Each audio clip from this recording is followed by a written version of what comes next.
ফেলেই দিব এই মুরগির ঠ্যাংগুলোকে। বল্টু, তুমি এই মুরগির ঠ্যাংগুলোকে ফেলে দিচ্ছ কেন?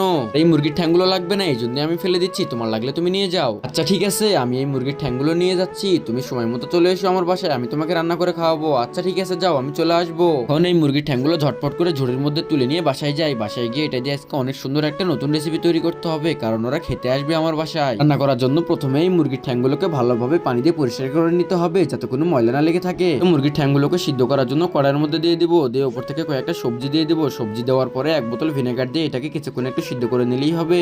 তো দেখতে দেখতে আমার মুরগির ঠ্যাংগুলো সিদ্ধ হয়ে গেছে, এইবার আমি রান্না করব।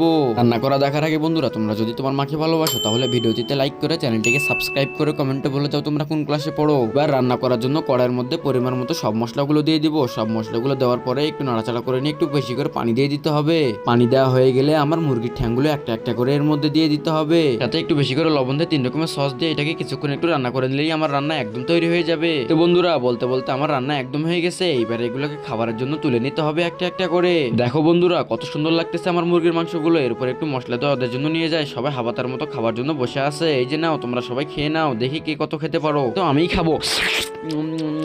তারপরে মিম, তোমার কোনো জবাব নেই। হ্যাঁ হ্যাঁ, ধন্যবাদ দিতে হবে না, সব তো তোমরা একাই খাচ্ছ, আমাকে শুধু মিশে একটা ঠ্যাং দিছে।